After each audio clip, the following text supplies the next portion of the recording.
Au cœur de la société. Au cœur de la société est une émission préparée en synergie par les radios Inzamba Agatekakawe, Radio RPA Ijuya Wanyagihugu, ainsi que la radio-télévision Renaissance. Depuis le 4 octobre 2021, il a été interdit à tous les éleveurs de vaches dans tout le pays de faire paître leur bétail sur les collines. Les éleveurs doivent depuis garder et nourrir leurs troupeaux à l'étable. C'était le début de la mise en application de la loi numéro 1/21 du 4 octobre 2018 portant stabilisation permanente et l'interdiction de la divagation des animaux domestiques et de basse-cour au Burundi. Cette loi a été une des lois les plus décriées par les éleveurs à travers tout le pays. Mais quel est jusque-là le degré de la mise en application de cette loi? Quelle est l'appréciation des éleveurs par rapport aux effets de cette loi? L'Assemblée législative qui a voté cette loi est-elle satisfaite? Qu'en est-il l'exécutif qui l'a proposé? Telles sont quelques questions auxquelles nous allons essayer d'apporter des réponses en interrogeant quelques éleveurs, mais aussi en nous basant sur les interventions de certains élus du peuple et du ministre ayant l'agriculture et l'élevage lors de la séance de questions orales du 27 février dernier. L'émission Au cœur de la société sera présentée par Dani Claire Ilatkoumva. Bienvenue. C'est depuis maintenant à peu près de 4 ans que la loi relative à la stabilisation permanente est en vigueur. Cependant, selon certains éleveurs, cette loi n'a pas été bien préparée ou a manqué de suivi. Nos confrères de la radio Inzamba Agatekakawe se sont entretenus avec quelques éleveurs. Ils précisent même que cette mesure est observée différemment par les éleveurs selon de classes sociales. La décision de la stabilisation permanente en soi était bonne parce que c'était pour prévenir les animaux des maladies qu'ils peuvent ramasser ici et là. Et quand cette décision aurait été mise en pratique, les éleveurs auraient beaucoup de fumier pour fertiliser leurs champs. Mais parce que les éleveurs n'étaient pas préparés pour chercher de quoi à donner à leur bétail, cette décision n'a pas été mise en pratique convenablement. D'où on observait ceux qui gardent le troupeau sur les propriétaires ou bien ceux qui ont du pouvoir qui ne sont pas à mesure d'être punis, essaient de garder le troupeau dans les plantations des autres ou bien dans les terrains des autres.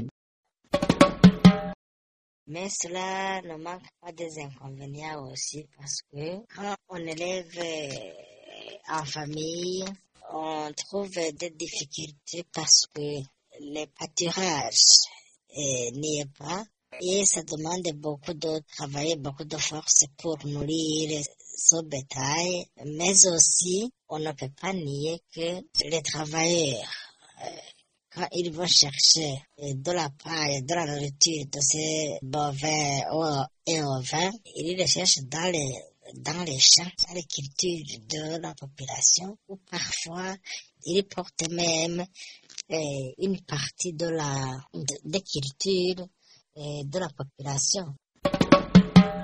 La décision de l'État pour pratiquer l'élevage dans l'étable était une bonne décision, car ça enlève les conflits entre les éleveurs et les cultivateurs. De plus, on reçoit du fumier dans un délai plus bref. Mais le problème est que cette décision touche surtout au bas peuple. Mais pour les dirigeants, cette décision ne les touche pas. L'Assemblée nationale avait adopté le projet de loi relative à la stabilisation permanente en date du 16 août 2018 pour entrer en vigueur le 4 octobre 2021.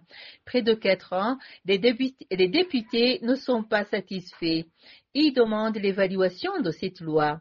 L'honorable Bizimungu Simon estime que les éleveurs ont été délaissés. Nos confrères de la télévision Renaissance ont suivi la séance plénière du 27 février dernier où le ministre ayant l'agriculture était un des deux invités pour des questions orales.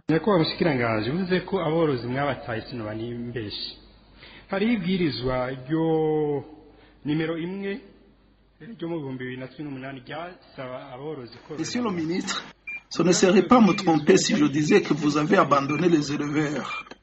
Avec la loi numéro 1 par 21 du 4 octobre 2018 portant stabilisation permanente, il y a des mesures que le gouvernement devrait prendre dans le cadre de sa mise en application. Certaines n'ont pas été mises en place. C'est pourquoi je propose une évaluation, son évaluation, voir si la mesure apportée de valeur ajoutée ou qu'elle constitue plutôt un obstacle.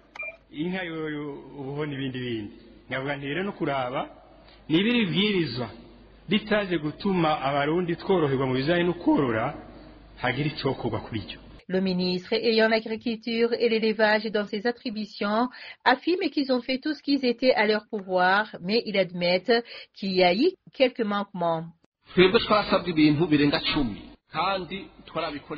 Je voudrais savoir si, comme gouvernement, nous avons fait ce que nous étions appelés à faire. Oui, on l'a fait. Nous avions 10 exigences que nous devrions remplir. On a fait de notre mieux, sauf là où les moyens ne le permettaient pas. Vous voulez donc que l'on prépare l'évaluation de cette loi? Oui, on pourra l'organiser. Mais tout ce qu'il faut savoir, c'est que la loi n'est pas la seule à avoir dicté la flambée des prix des vaches, par exemple. Un grand nombre de vaches étaient achetées en Tanzanie. À l'époque, la valeur de la monnaie burundaise était presque égale à celle de la monnaie tanzanienne. Mais aujourd'hui, les choses ont changé, ce qui fait que les vaches coûtent énormément cher une fois arrivées au Burundi. Et voilà, c'est sur ces propos du ministre ayant l'élevage et dans ses attributions que nous mettons un point final au mini-magazine. Vous aurez entendu que la loi relative à la stabilisation permanente n'a pas encore apporté de résultats escomptés. En point que les élus du peuple réclament une évaluation de la mesure. Au micro, vous étiez avec Dani-Claire Hilatkoumva. Au revoir. C'était l'émission Au cœur de la société.